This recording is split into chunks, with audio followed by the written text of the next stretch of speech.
Yo.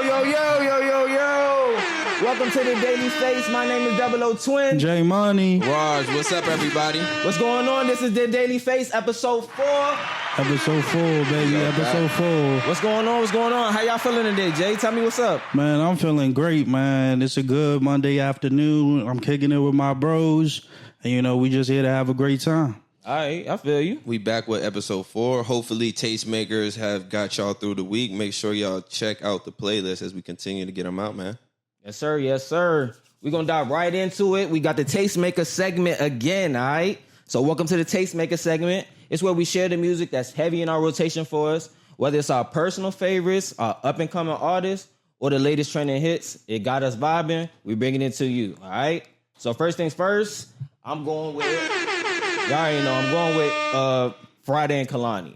Okay. We did you mentioned that. We did the project. We talked about the project last time. So, but again, it's a single that stuck out to me. Saving My Love. It's my favorite record. I'm playing it over and over again. It got the R&B vibe. You can't go wrong with Kalani. Y'all got to check it out. Y'all got to. Okay. Great song. Great pick. Next, I'm going with the LB native Savvy Third. Elevate. Okay. It's a good. If y'all don't know who he is, he's a Long Beach artist. He's the first concert I actually went to coming out. Savvy Third on live at the Observatory. Yes, sir. And he had the energy there. For someone not knowing who he was there and just going to the show, he had the place turned. Everybody was jumping in that jump. And going off of what Twin is saying, personally, my first time hearing him was at the Observatory. Energy was there. It was for his song, one of those his single, Batter Up. So we heard that Batter live. Up. And obviously, hearing it for the first time, we thought that was what he was pushing, but that song was already out before that concert. So again, that's dope. Elevate's old too, but it was some, it gets me through it. It's that type of song, it got the right notes to it. All right. And if y'all don't know him, he got tracks with who am I trying to think of? Savvy? Yeah, who you got tracks with? Shorty. There we go. My apologies. Shorty. So if y'all love Shorty, they got tracks together too. But then lastly, I got Central C and Dave, CRG. Okay. So that's off Central's last project. Y'all know when Dave gets in the booth, it's a spar. So they did their right thing, slow down with the greatness, okay? They did their thing on that. Since I fuck with it. I might want... Can I throw an honorary mention, though? Of course. I'm going to give it to Yeet. I know y'all kind of hate on Yeet. I don't hate on Yeet. I just never got into the music. It's not for y'all. I never got into the music. Yeah, I'm not really... I never got into the music. Yeah. You told me about Yeet's discography. A couple of the singles, obviously, got...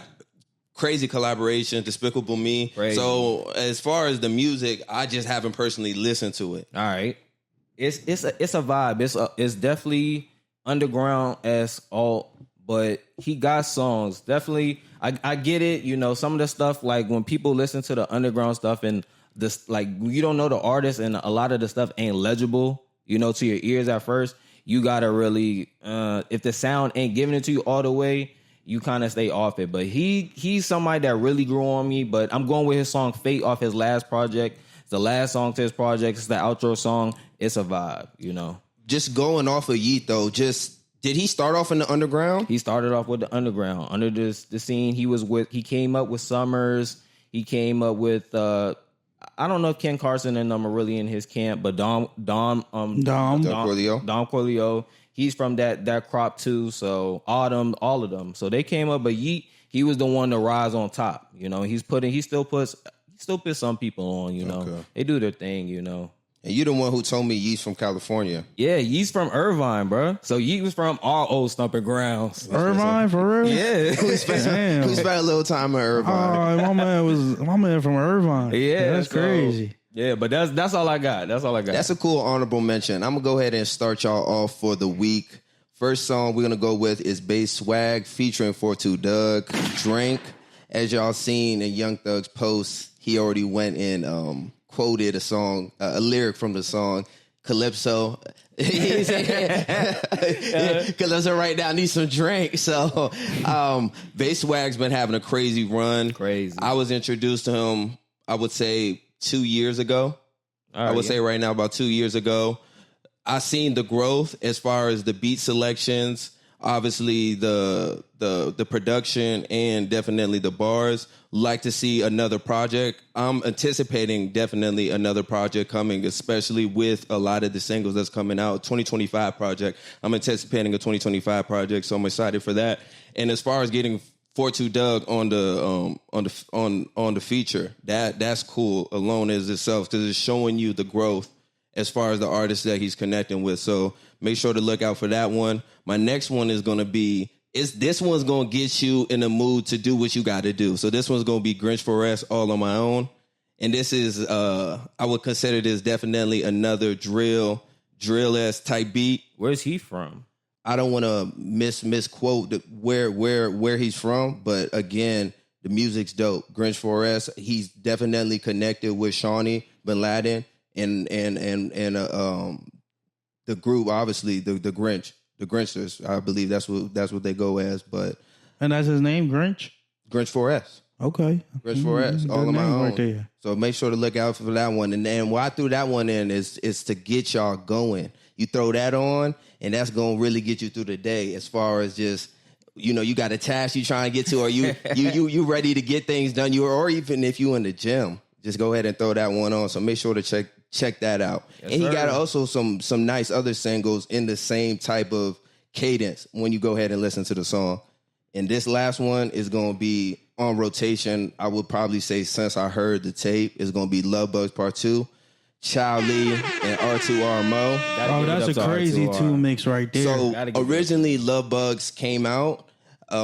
You already knew about that version. I didn't know about that song, and it's crazy because I knew about that EP. Shout out to Eddie. Shout out for sure. That EP was nice. I like that EP. It was like a 3-song EP, but I did not hear that song. So when I heard this and I heard the sample, the Future sample, it just really, really, really set the tone for the song. So I've been listening to this song a lot. It's been in the rotation. Make sure y'all check it out. Check out the tape. And that's going to be my 3 for this Tastemaker this week. They saved the best for last. My 3 right here. I've been watching this little joint on YouTube. This little Drewski joint. It's a could have been loved. You know what I'm saying? And then he went and had a little song for it. So it's could have been love with Young Blue and Young M.A. I mean, it's a good song, but it's just but what? It's just funny as shit, and that's why I just listen to it because Juicy just funny as shit for. The Young Blue slid on it though. Yes, he did, and Young M.A. did too, though. You know what I'm saying? Is Young M.A. back? Huh? Is Young M.A. back? I mean, yeah, we can say that. I mean, she doing all right. You know what I'm saying? Keep doing your thing, Young M.A. But on to my next is Limitless by Central C. That project was a great project, in my opinion.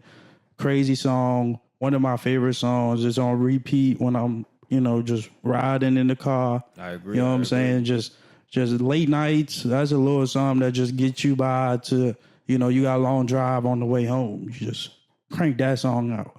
And my last is 40. 40 just been heavy, heavy, heavy in my rotation. 40 is Letting Go by 40. I don't know what it is, but he just been having a little crazy run. Every song I'm listening to, Pink Bonnet, a whole bunch of crazy shit. I'm just like, damn, 40, you doing your thing, man. Keep it going. That's the Tastemaker segment. Y'all can check out the playlist on Apple Music and Spotify. The links will be down below. We on both now. Make sure y'all go ahead, check it out, and get through the week. All right, y'all. Did y'all get a chance to check out this Tory Lanez project?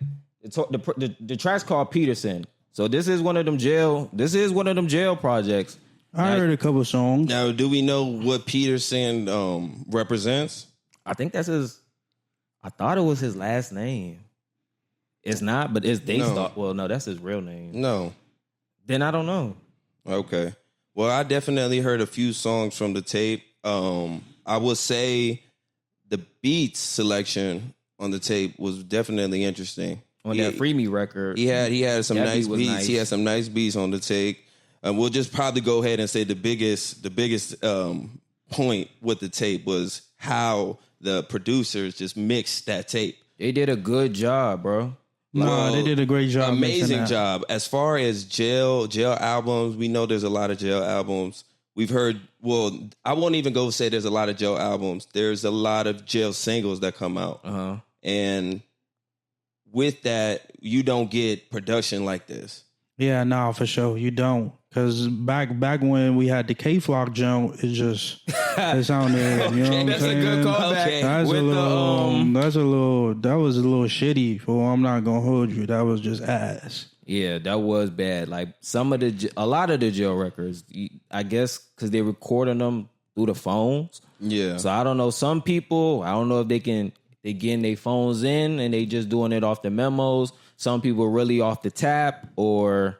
Tory Lanez had the iPhone 15 in there. That's what he had. That's how he was getting busy. That's how he had the iPhone 15 in there. Audio, they did it. You know what I'm saying? The audio was real clear. And just speaking on it, Tiger went on stream and he was speaking out about how clear the audio was for the whole album as well. Okay, so he went and supported then.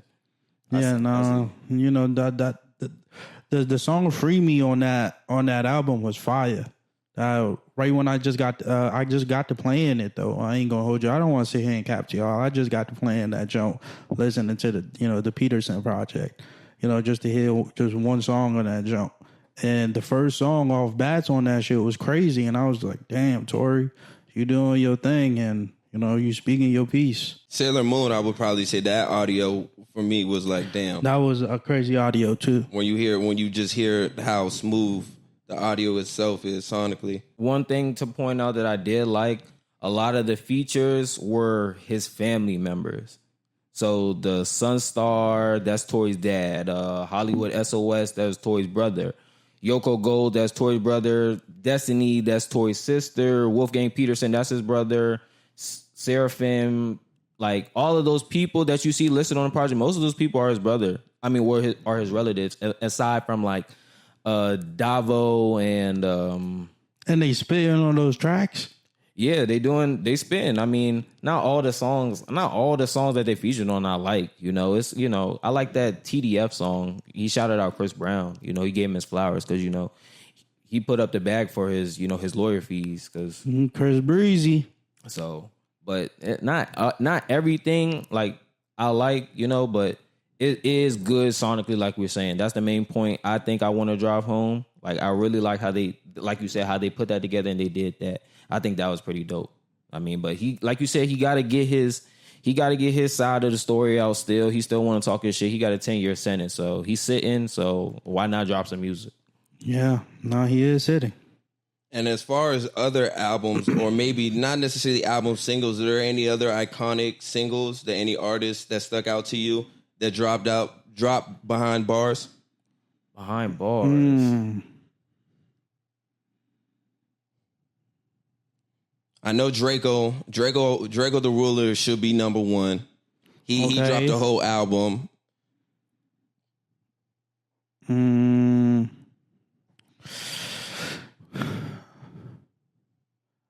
They got to be out, or is it something that I want to come out? No, like just how you mentioned, you said K-Flock. He dropped a single. Behind bars. That audio came out, and that became a song. Yeah, K-Flock's Joan. I say that.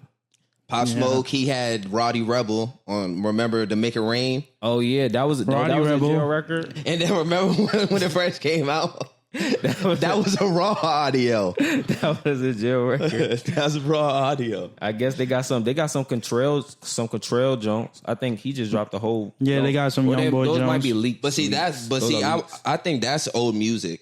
And that's what I would say about this tape. How well it sounded. You would think it's old music that came out. Oh, but it could be old. Well, nah. I was gonna say it could be old material, chopped and cut. Yeah, but I mean, he's speaking on recent stuff. Exactly. So, but he's getting a lot of backlash from it. I see why. It's understandable, but I mean, it's still his expression. I definitely say his music is his voice, but especially since the fact that he's speaking on facts that are current is just hard for fans to consume. Yeah, we all listen to it though. It's the Peterson Project, Tory Lanez. Y'all check it out if y'all want. Good album, Tory. The marathon continues. Another one in the books for the Marathon brand with the grand opening of the Marathon Burger. It's right there on Melrose. So This is a big one. It's a big one. I watched the documentary, so I seen a little bit about how that process started up. Sam obviously had the idea about a year ago. They went in and tried a whole bunch of burgers for about a month until they figured out they did want to push forward with making smash burgers. So it's cool, like you said, that they started with an idea and that the whole team were able to just rally together and execute. I think that was the dopest part of it. I watched the documentary as well, and like you said, the team they had an idea and they all collectively came behind it to push it, and that's just adding another thing to the marathon portfolio. I like it, and they're Black Sam is really that's what you do. You push your brother's movement. And I mean it's his as well, but you really carry that torch and you do your legacy, whether in everything that he does. And I like that. He's shown that he's not too big or he's not like he's humble. Like he's in the back cooking.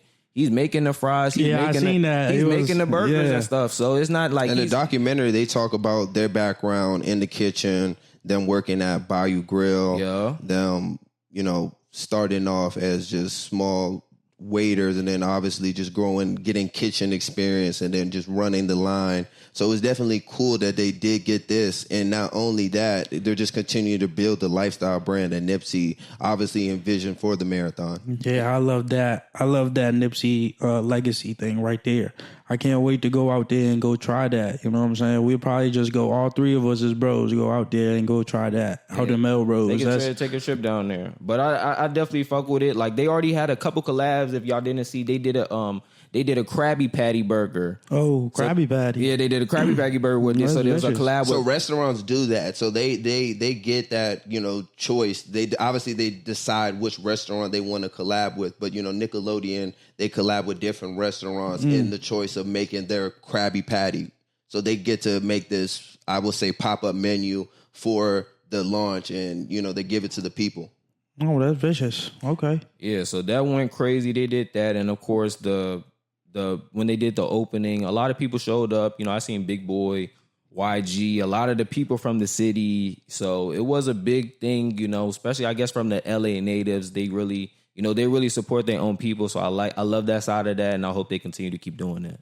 Yeah, and just speaking more about the documentary, they really talk about some of the problems that they faced early when they first started with the idea of making a restaurant. And obviously it goes back to their collaboration with the first Fat Burger on Slauson. And obviously Nipsey was part of that since he was obviously a big part in the community. So back in the idea when they were creating the storefront, they faced their first problem with Fat Burger, which the management decided to leave the franchise and create a fake-off bootleg, which was called the Marathon Premium Burger. So when they got wind of that, that kind of started up the need to really get everything going. Put the battery in their bag. Exactly, and move everything into place. So I believe with the documentary, it said that that's when they went and posted that it will be coming soon. And everything just really started falling together. And I guess they got their store now, which is dope. They did. He also talked about getting the spot and like the location because it's prime real estate and how the opportunity came about. And just, because if he couldn't have bagged that, somebody else could have got it, and then they might not have been at that spot. But they ended up doing their thing. Like we was talking about it earlier, they did end up getting the wings on the menu. Okay, so they got the hot wings. They got the Marathon Burger, the Smash Burger. They got the shake, the drink. So stuff that they know from the uprising, stuff that they were eating. That they came up with. So y'all can go get that combo meal. It's sounding good. I'm getting hungry right now. You know what I'm saying? That shit sound like it's slap. Yes, sir. I need that. But next we're gonna go ahead and go off to space. I don't know if y'all heard about it, but the SpaceX Starship explosion. They had Elon Musk. He got the Starship thing. So the whole big news with that is I guess the thing basically is shot outside it exploded basically while it was coming down from orbit. It looked like a meteor shower. I don't know if y'all got a chance to check out the video. And a whole bunch of debris definitely scattered around. But that's kind of dangerous because at first I was just like, without context, you know, I thought it was like, where did that shit land? You know, but apparently it just landed in the ocean, like the Caribbean and stuff like that. But still, even though it's debris in the water. I'm saying, fucking up the ocean. I tell you. To a certain degree, yeah, it is. But it left from the starbase over at Texas, and I guess they do their routine orbital, whatever the heck they be doing their testing with the Falcon 9 rockets and stuff like that. Because, you know, Musk is trying to get to freaking Mars. I don't know how realistic that is about getting a colony on actual Mars. Like, if y'all had a chance to go to Mars, would y'all realistically do it? Hell no, I'm not going to Mars, fool. Personally, I wouldn't go to Mars because, I mean, you have to just go through just that training. The space training. To become an astronaut. But what if they make it as Lux? Because, I mean, eventually they got to make it more easy for the average person if they want people to truly commute. I feel like they should not make flying easy.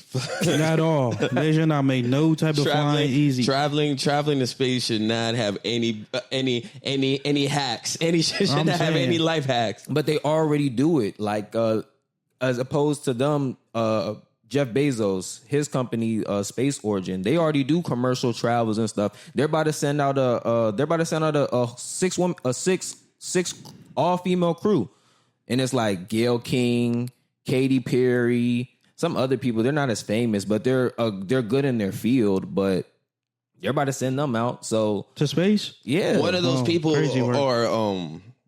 they're a pilot gunner. They're gunner pilot, something like that. Yeah. So again, I mean, besides the entertainers, I feel as though you have to have some background. Yeah, now for sure. I wouldn't want to just go there if it's just regular people. But I mean, they're sending them up. I mean, definitely some entertainers. It's promo at the end of the day. Definitely some background in engineering or something. Yeah, you gotta something have something. STEM. Oh, the crew that you go up with, though. Damn right. Yeah. What? Oh, you don't want to just go with the regular. No. Because now, what can I do, and what can you do? We both not gonna be able to do nothing at that moment. Mission Control, you got to tap in. Tap into who? To Houston. Yeah, okay. No, I need. Y'all are just there to bring the awareness. I'm saying. Yeah, I'm doing my promo route. That's what they paid me to do. If I'm going up to space, they pay me. I ain't just. I'm sorry. So that means you're flying the flight. You're flying to space and you're for the bag. I'll go to space. I'll go to space. I'll go to Mars. Whatever. You do it for 10? 10 mil? 10 bands. What? No, that's too little. You think Gayle King got 10 bands to go into space? You're not Gayle King. But she's not going to Mars, but to space, I don't think she not getting 10 bands. And I don't care if I ain't Gayle King. They want me 10 bands. I need my ticket a little bit up. Yeah, my safety's at risk. We be talking all this shit about the planes and stuff. Now we talking about rockets. Yeah, that's a stretch. I don't even know why you want to, entertain that bullshit. I mean, it seems now you're entertaining anomalies. I'm saying, like, it seemed fun though, low key. Fun, yeah. Y'all ain't never seen The Martian? You can have fun down he wasn't here. having fun up there. Nah, he was not. Nah, but fuck all that. That is a good movie. But in the sense of, okay, now you do accept it. Are you now partaking in the 2-year training to it's 2 years? Well, to become an astronaut. Yeah, no. I could do the training. It's probably, I mean, yeah. Because if you commit to going, you gotta commit all the way. Okay. You got to. Fool, so you want to go up there just to be able just to jump in the air and float a little bit. That's why you trying to go up there? It's for the experience. That's it? I'm tuning in. I might do a pod up You just talking about gravity. He's talking about experience and gravity. They turn on the artificial gravity up there anyway. Man, all right then. You go up there and you let me know how it is, fool, because I wouldn't dare. That's a little too high up. That's a little too high up for I would call you from space. I feel like you'd be down. You'd be down. If everybody else, if they really if they did the colony on Mars and everybody was going, I feel like you would follow suit then. I mean, is the world ending here? Nah, the world not ending, but then I'm gonna stay down here, fool. But the world's fucked up. So let me not say that. I'm sorry. Hey, clean it up. Yup, I'm sorry. Yeah, nah. But I would not be going to space. Fuck that. You know what I'm saying? That's a little too high for my liking. I'm afraid of heights. I can't do it. And that shit probably fast as fuck going up there. Yeah, you got to strap in. Like you said, you got to be ready for the training. Just the takeoff with the flights has me nicked. What makes you think me just laying down like this? You know what I'm saying? I'm gonna pass out there. You got to be prepared. I'm gonna pass out, bro. That's why you do your training. It's finally out. Raising Kanan. Kanan. That's our show. We've watched it, y'all. We about to go ahead and dive right into it, all right? Season 4, episode 1. What's our first thoughts? It was already sloppy. I'm not even going to go as far as to say it was sloppy, but I will say that you guys had a real long season break to get your thoughts together, to get a script together for Embraceful episode 1, and all you gave us was a run back. You gave us another perspective of what we quote unquote was missing the first finale. But to shoot him some bail, it was a little bit refreshing because I did kind of forget the last bit of the finale. So seeing the different point of view from Neek's side, Kanan's side, like of the 3 months back from the events of the finale. So I did kind of enjoy that part of it. But yeah, on the other note, it was kind of half-ass, I will say. It was a half-ass. It was okay. It was a good first episode, but I can't wait till all the other episodes come down because they always leave you with that hanger. You know what I'm saying? Always with that hanger that you just want to know what's going to happen next. You gotta wait till the next week for you to know what's going to happen. You feel what I'm saying? This one I didn't really get a hook. I didn't really get a hook for the next. And I didn't watch the teaser either. The teaser was pretty insightful. As you see, Neek is back. Neek is back. Neek is back in full-fledged. From the teaser, it seems like he's definitely going to start interacting with Kanan. We see that Rock was pregnant. And when I did watch that, that's the first thing immediately. I watched that with them. The first thing I did see when I seen that scene was not canon.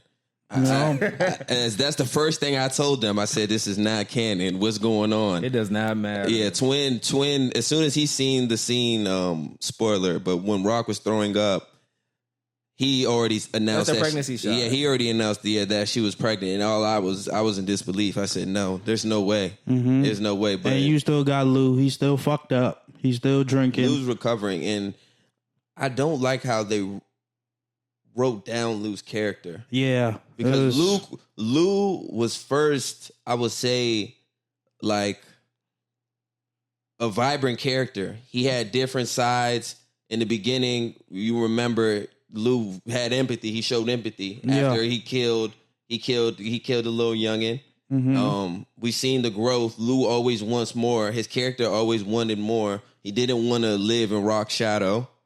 But then it's like they gave him that alcohol curse. Yep. And then from there, Lou's character just went downhill. Just steady going downhill. Because you can't escape. That's a lot to escape. Rock's shadow.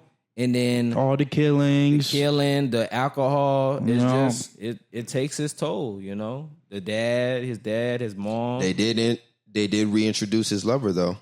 They did. She is back, I guess. Where did she even go again? Famous sister. She went to New York. Yeah, she went to, She back. It ain't working for her. Crown sent her to New York. And she came back. She won another record. And Y'all heard her the way she was talking. No, I tell all my friends about you. I tell them that we're gonna all work for Lou Thomas. No, she won a record. Yeah, it's definitely. She ran up that bag and she ain't got no more. She trying to come back for part 2. It's definitely interesting as far as Rock's character, what she's gonna move forward with, as far as her relationship with Kanan. Kanan does not like his mom right now. Rock wants that steady relationship, but Rock is obviously showing after killing the detective, it's no more games. You either with this or you're not. She don't care. She don't care. But she say I love you so much so you can hate me. So Rock's determined. She gonna get her bread. She gonna protect her son. She gonna get to the bag, and she gonna do right by her family. Well, hopefully she do that. Because if not, you seen how the brothers move. You know, anything can happen to them. Like how you broke down what they doing to Lou. They might try to build him up so he can replace Marvin. Yeah, Marvin he got his little thing going on right now though, but Marvin's a little too hot. He's a little too hot for me. You know what I'm saying? Marvin just does a lot of shit without thinking about it. He just does. So something coming for him. Damn right, something coming for Marvin. You know what I'm saying? They gonna get him. Marvin will, as y'all remember last season, Marvin already tackled with death. So I don't think that they will push that. Hopefully, again, Sal, he's playing devil's advocate. I feel as though we will get more scenes as far as the connection with Sal and Marvin. Yeah, Marvin. They linked up right now though, so you know what I'm saying. Something big is gonna come out of that. Favor for favor, and with that link, that definitely plays it puts a curve in my original theory. My original theory that Sal was gonna cross Rock with the intentions of the money since Ronnie was killed off, because obviously y'all know they got the money to save Kanan, and since that scene ended up how it did, my thoughts was how was Sal gonna go? Yeah, how was Sal gonna go about it? Was he gonna charge interest? Was he originally gonna cross them? So it's definitely a lot of different angles they can play. But them connecting Sal and Marvin again showed me that for right now, Rock is definitely safe. And they keep the business separate, he says. So yeah, I mean, it'd be interesting to see more. We got any more theories? Any Kanan predictions? Power predictions? Kanan about to get in his bag. I think so too, but I think Neek, I want to put it out. Let's see. I think Neek might try to switch roles with Ronnie and get Kanan under his wing. That might be a little left, but I feel like we might see something like that. Yeah, it was going. Neek's a wild card right now. He's a ghost, like he said. So he has to plan something out. Kanan's not gonna go underneath his wing for the reason being that right now he's trying to become his own person, his own man. And my biggest theory is that Kanan has to experience some type of tragedy, which makes him become the Kanan that we know in the Power universe. And my belief is the loss of Famous. Okay. And to what extent, I would say either from his hands or from someone else's. But that experience, I believe, in my theories, is what's going to change the series indefinitely. I like that. With Famous. Okay, with Famous. I can see that. Famous is due for, he be doing some dumb shit. So he due for something. He going to get smoked. They gonna cut him off real soon. Just wait. They might do it. Before the record deal or after the record deal? Before. They can't give it to him and then, decide for him to just get, a couple 1, 2, 3 songs. He was about to touch the money, but they gonna cut him off before he get to touch the money. Because Juke had to get her shot before. I'm saying. You understand, Juke? They gave her shot. They gave Juke the shot and destroyed it right in front of her eyes. So will they do the same with Famous is the question. I think Famous get his deal. He's not gonna get no deal. And his sister's back, by the way, too. That might be the new manager. That might be the new reason why she's back. And she got ulterior motives. I already said that. She wants some. But the thing is, Lou's gonna go back to hitting that. Lou's gonna get back straight. You know what I'm saying? And that's where I see where he'll replace Marvin, or he'll get back with Rock. You know what I'm saying? I want y'all to understand there's no replacing Marvin. In Rock's eyes, Lou has hit rock bottom. But you guys got to understand we got to get a recovery. In Rock's eyes, we Lou have to get a recovery for Lou. No, that is totally fine. From a family relationship, yeah, that's cool. But from business, Lou hit rock bottom. Rock made sure Lou went to recovery, made sure that she got back in healthy terms before he could even hit the streets again. Yeah, actually, fool. So I'll take that back. Come on now. I feel like Lou is just gonna hop into the music. For sure. Gonna be on the music. As he should. And then I feel like since he gonna be dubbing the sister, he gonna sign Famous. But he really gotta. That's too happy ending. And we got the old bar owner. But who that's is really- where- that's the angel on Lou's shoulder right now. If y'all remember, that's the angel on Lou's shoulder. I'm not gonna let you do it, Lou. I'm not gonna let you do it. Come on. I'm not gonna let you do it. Yeah, he got the studio, he got the bar, he got the lounge. So yeah, And that's his partner. That's his business partner. At the end of the day, he don't have to touch the drug. he just got to bring the show and he got to bring the talent in. You know, then they come. So Jukebox. That's what they need. They need juke. she's going to Camp Cadet. She's Camp Cadet now. Yeah. And they put the full circle. She's never gonna cross Lou, only to the fact that she told us that she's seen Lou's dad perform back in the day. Yeah. Lou's Yeah. dad's a performer. Yeah. Okay. Mhm. So she went and seen him back in the day, told him how great he was seeing him perform. And that's what really set the fire in Lou again to go ahead and start this bar and bring the acts in and get the talent going. I like it. Raising Kanan, season 4, episode 1. I'm gonna check out the next one, y'all. Yeah. I can't wait for the next episode. Tank versus Roach ends in a shocking draw. Definitely. What you think about it, Jay? I feel like Tank should have won that fight. You know what I'm saying? It just messed up Tank's perfect record. You know what I'm saying? You know what I'm trying to say? I don't know. I felt like Tank was doing his little thing in there, but Roach was, he was getting his get back though. You feel what I'm saying? Roach was doing his thing. But you know how it is, it's always VA natives, DC versus B more.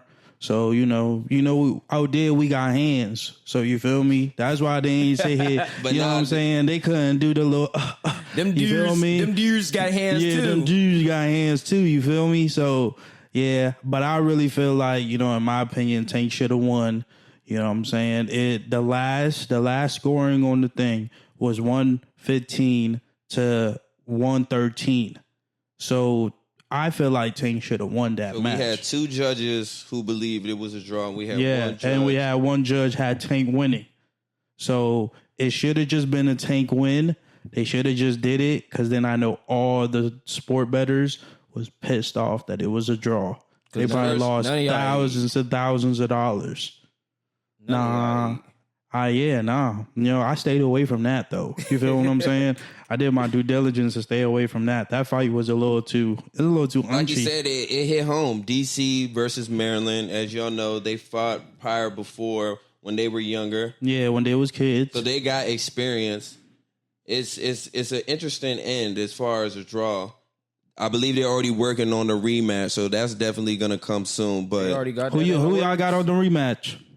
I want to put as far as but- Tank, if you look at him throughout the fight and even round 12, his poise is he already felt like he won that fight. and that's Yeah. where he went wrong. Like when He we should was, have just kept hitting. like we was watching it that last round, like that last 2 rounds, he was just playing a little too much. Yeah. He was just like, especially the last That's round. his footwork, though. That's but his that's footwork. Tank though. That's Tank. That's He his just, footwork. I get it. You know but what I'm saying? That last round, like he was playing games. Like I would have been if I was in his position. Like I would have been on serious mode all the way through to the bell ring. That's his Floyd in him. That's just what it is. I mean, that's just why Floyd in him. And now he can't be the Floyd. Can't be better than Floyd. I mean, yeah, he can never be better Not than with a Floyd. draw. Not with a draw on on your this record. thing. Yeah, Floyd ain't never had a draw. 50.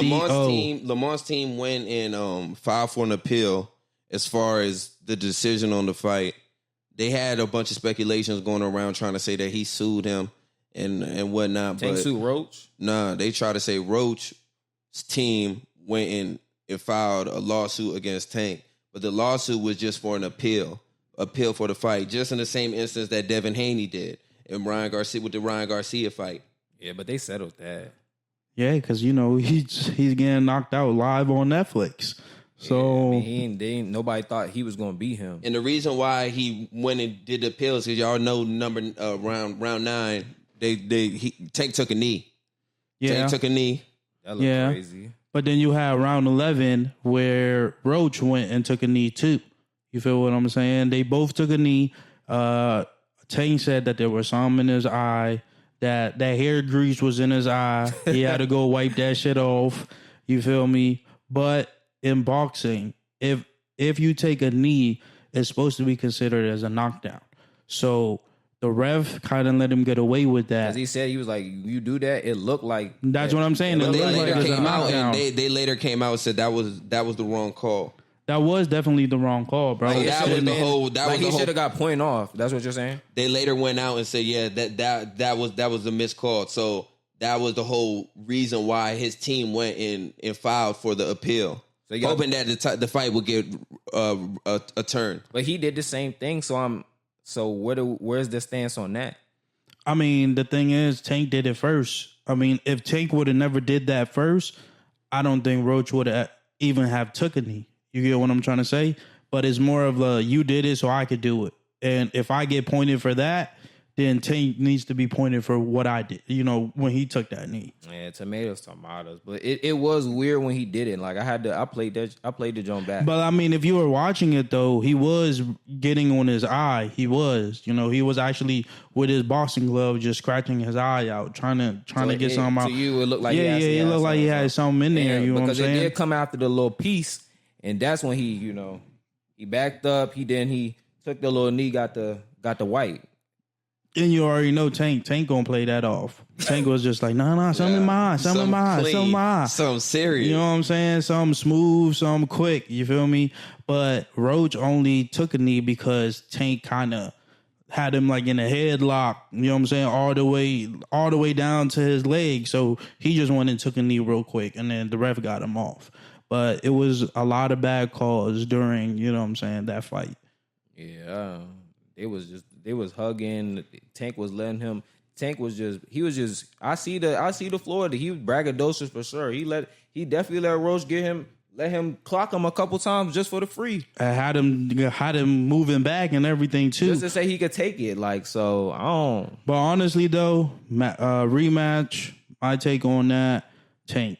I got my money on Tank, and yeah, I'm sorry, I got Tank. Been a Tank fan. We'll see if he can go 12 rounds again. I doubt it. I don't think he will go another 12 rounds. I feel like Tank got to fill him out. You know what I'm saying? Even though they was fighting, when they was younger and stuff, they always, get better within time, like so much better. So, you know what I'm saying? Like if you didn't notice during that fight, Tank was a little shook.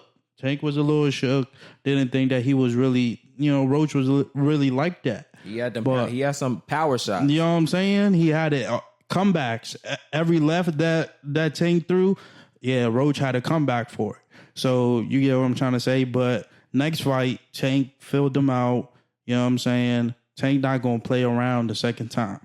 So I got my money on Tank, because if he loses, boxing just ain't gonna be the same anymore. Tank at 4. Yeah, you got Tank at 4. Tank at 4. Damn, Tank at 4. I say probably Tank at 6. 6 or 7. I don't got a round, but I'll go with the consensus. I'll go with Tank. Because Tank always starts off slow. I see it because he always start off slow. He just kept trying to set dude up. But he's that's gonna build it up exactly. That's what I'm saying. He's gonna set it up. He's gonna build it up. He kept trying to set it up, slow him down with the body, with the body hits, and then he was trying to go for that. He was trying to go for that knock. He didn't get it off, but I seen it. Yeah, I seen that. If he would have hit that, yeah, Roach would have been. It would have been over. Roach would have been knocked the fuck out. The Dallas Mavericks franchise is taking a huge L, I'd say, right now. With Kyrie's injury, Anthony Luka gone, Davis, the trades. Yo, I don't know. I feel like this was a dumb move for Nico Harrison. You know what I'm saying? The GM for the Dallas Mavericks. It was a dumb move. You got rid of your franchise player for Anthony Davis that can't stay healthy. You see him hawk him down at the bench. So you get what I'm trying to say. Anthony Davis can't stay healthy. Now you lost your other star player, Kyrie Irving, and now you just leave it up to Klay Thompson. You're not gonna go nowhere with that. They won't even see playoffs. They won't. Right now, playoffs is definitely not. It's not in the books. Like that, they can't do that. You got to be in the 6th place to even make playoffs. They in the 10th. They're 32-33 right now. First thing can we dive in is, what do you think about this Luka trade? And how did that open the can of worms as far as what everything has happened afterwards? Honestly, I thought Dallas won that trade because they got Anthony Davis, and I feel like defensively, yeah, you know what I'm saying, and scoring though, offensive wise, because Anthony Davis is a beast in that paint. So you know what I'm saying, but just to think about it right now though, the Lakers won that trade though. I'm not gonna lie, you got a healthy Luka, you got a healthy Maxi K. So you know what I'm saying, and the only person that they got off the Lakers that's healthy is Max Christine. That is the only player that they got healthy. So Dallas thought that they were gonna get some type of NBA champion team just to go get a championship real quick, and all of that honestly backfired. I think they weren't necessarily looking for a championship team. I think honestly they weren't prepared to just pay Luka his max deal. Exactly. But the thing is, though, Luka's worth it. I understand, though. Because if you got to look at the options, and again, they could have shot way more. They could have definitely shot way more. Mark Cuban has finally spoken out about it, and he is very cryptic on the situation. He's not really speaking on his input on the trade, but obviously the biggest thing he expressed was getting more for what they gave. And that's no disrespect to Anthony Davis at all. But if you just look at a lot of other big superstars and how many players and just even how many assets they obtained. They didn't need a center. They didn't need a center at all. They had two really good centers. They had Derek Lively and they got Daniel Gafford. They don't need a center, especially a third center. You get what I'm trying to say? I know Anthony Davis, beats both of them. I get that, you know what I'm saying? Because AD is the truth. But they could have been better off picking up like a star shooting guard or a star power forward or even a small forward. You know what I'm saying? Something that would have just helped benefit the team on that aspect. I mean, you had Klay Thompson as the shooting guard, the 2, which I understand. So you could have picked up somebody different for the 3 or the 4. You know what I'm saying? You didn't need an extra 5. You didn't. But what the Lakers lost too is we don't have a big. We don't have a big. We don't really have a good big like that. We got Jared Vanderbilt. We have Jackson Hayes. But these are the young bucks coming in right now. Don't got too much experience. Vanderbilt was hurt for all of 2024 season. You get what I'm trying to say? So he wasn't really out there. So, when he goes, he's just getting his little momentum back. But, you know what I'm saying? Vanderbilt has good defense. That's one thing I could give him. But overall, they didn't need a big. Like, I feel like they didn't need a big. They needed a 3 or a 4 that could really go down there and just go dominate the paint. And just a versatile. It's a blunder trade. Obviously, like you said, Nico played a part of it. He went out and expressed that he had a lot of conversations with Pelinka. Okay. It was definitely kept under the radar. Yeah. Because obviously no news outlets really spoke on it until it officially happened. But they, from what the interview stated, was he made the decision just over coffee conversations, just trading a phenomenal player in Luka, and just shopping around different ideas. So again, it's definitely crazy to think the Mavs will no longer have them, and especially with all of the injuries that happen afterwards. How do you vision just the rebuilding process for this franchise? I mean, they got to play their cards. Is literally just to see if they want to hold on to Anthony Davis, because they do already have 2 bigs. Do we shop him around? They could shop him around, but you could also shop your other 2 centers. your other two centers is still worth something. You feel what I'm trying to say? They're still two good centers. Daniel Gafford is a beast in the paint, and Derek Lively, he's okay. You know what I'm trying to say? So you could do that, but if you wanted like an all-star player, you will have to give up Anthony Davis. You know what I'm saying? Who, though? I mean, they need somebody crazy though. Like right now, they need a point guard. They need a shooting guard. We need a name. Let's see. That to the Dallas. If they want to do something, I think they just need to be healthy. Kyrie just tore his ACL, which is going to be obviously putting him out this season and possibly even next season. That injury, as we know, is he's going to be out. He's going to be out indefinitely. Yeah, indefinitely, bro. He won't even see the floor probably not even till the next playoff for NBA. Was playing too much. He wouldn't try to hit the little Euro. But that's one thing about Kyrie Irving, though. Every time he step on that court, he give it his all, and he does whatever he can to compete and be at his very best. And that's one thing I salute for Kyrie Irving. He still took. You get what I'm trying to say? He still took his free throws. They helped him. Team helped him up there. And that's what I'm saying. But you are right, though. I mean, if they do get healthy, they get Kyrie back, they get Anthony Davis back, they got Klay Thompson, Max. They get Daniel Gafford. They could get, Derek Lively back. Just all of those are key factors of just rotation wise. You know what I'm saying? You always got somebody for the board. I would say that they need another scorer, like another hard scorer, like somebody to just be able to go down there and get work. Buckets. Yeah, like say for example, if they was to get rid of somebody, then I would say get rid of AD, get rid of Klay, right? And go get D-Book. D-Book or I would say that's crazy. Go get D-Book. You know what I'm saying? That's a crazy case. Go get D-Book. D-Book, that's not who you build. I mean, D-Book. Again, if anything, you're not going to get D-Book. If anything, if Phoenix will shop, they will shop Kevin. If anything, they're gonna shop Kevin beforehand. I don't know. Kevin just been tossed around a little too much.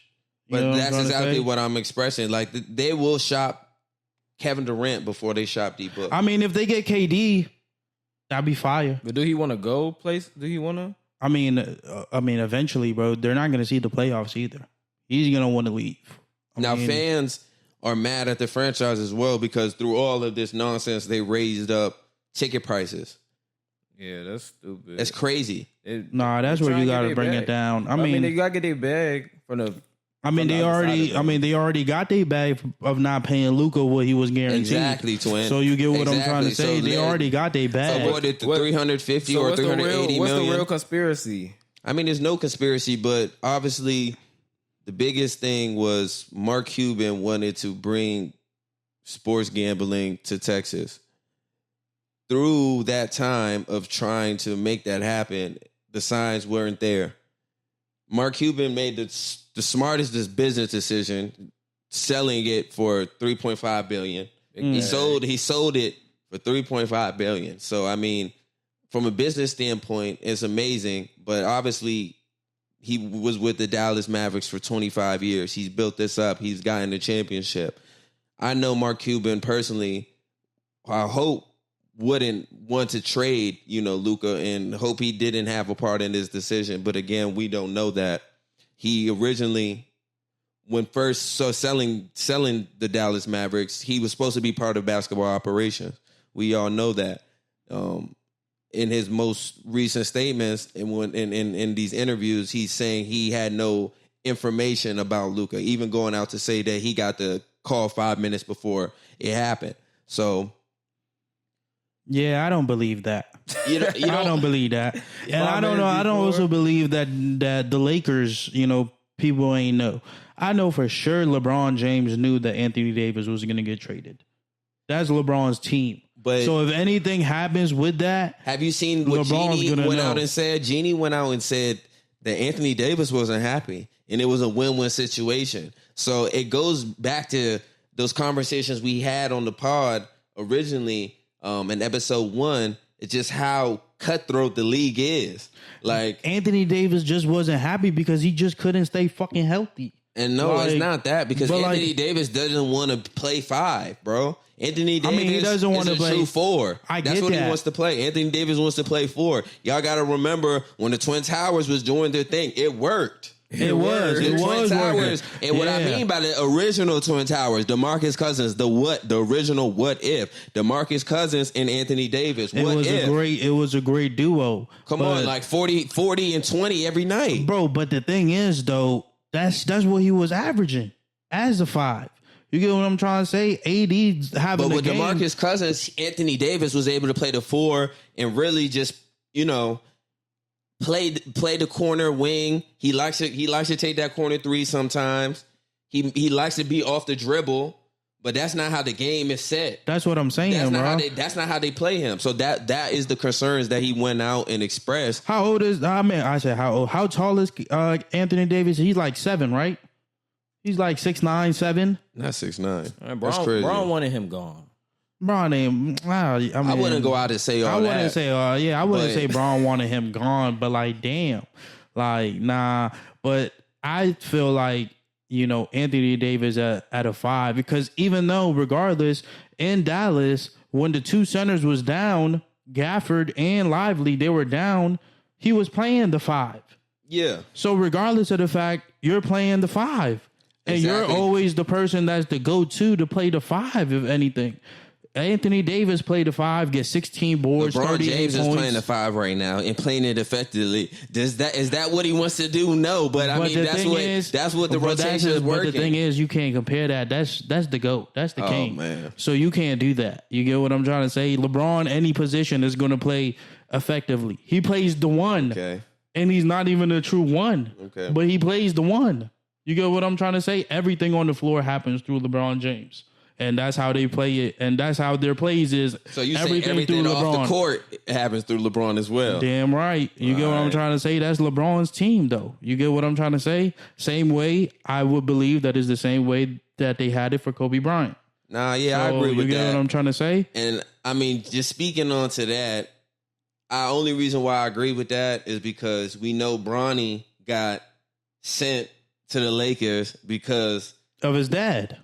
So because of his influence, obviously LeBron wanted to stay in LA, and LA made it happen. Mm-hmm. They said Bronny better than half the league. That's what he said. Nah, that's some bullshit. I'm not gonna lie. Our man Stephen A. Smith would like to say otherwise. Stephen A. Smith like to say otherwise. But that's what y'all get, letting LeBron. You said LeBron do what he want, but I mean, yeah, y'all seen him. He went and confronted Stephen A. right there on the court. I mean, the thing is though, with LeBron James, he just got a lot of accomplishments. He's just one of the greatest NBA players to ever play on this, on the court. So, he just wants to build, the legacy of everything. He got his son in there. He's the first NBA player to ever play with their kid. He's and the if first you seen one. that Nike commercial, Savannah's saying there, do it again.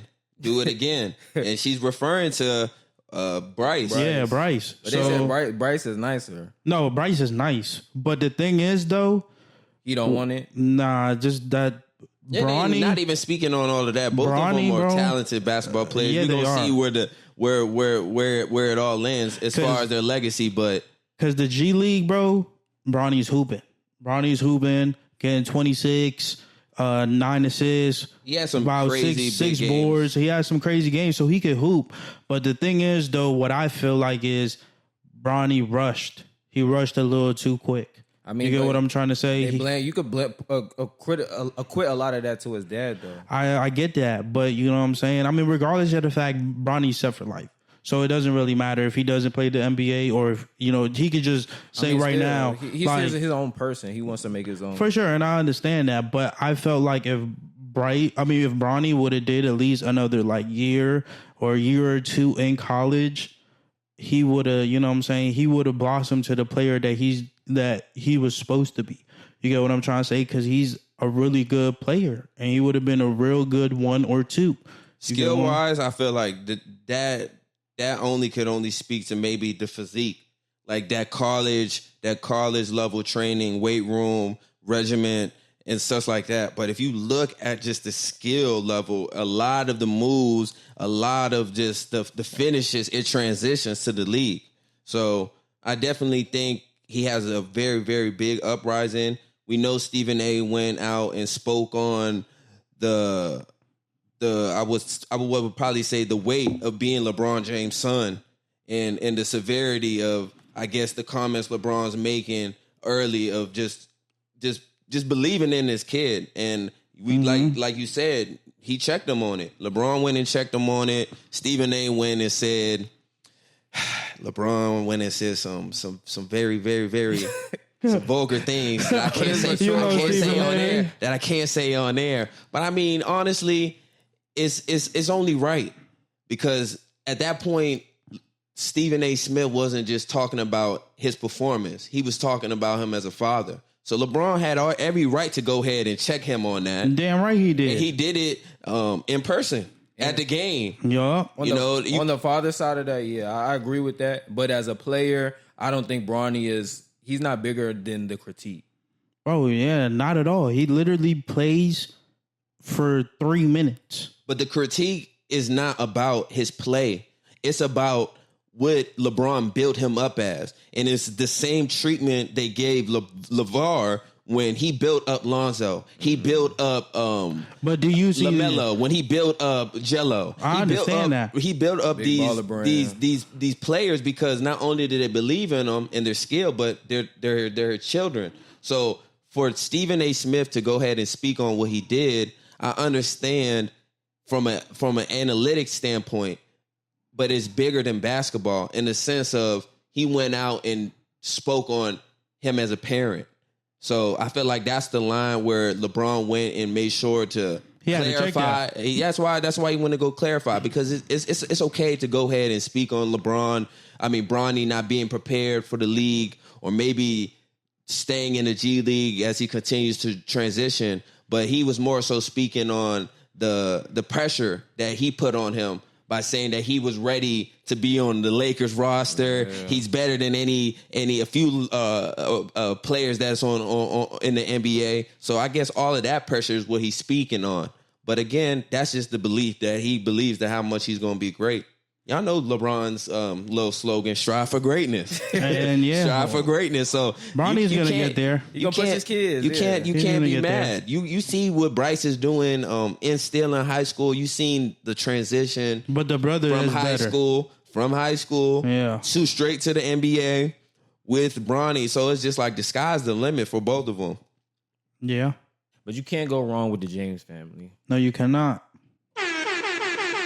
But that's the episode for y'all. It was episode 4 of the Daily Face. 4, baby. My name is 00 Twin. J Money. Raj, man, it's a pleasure. Woo-woo.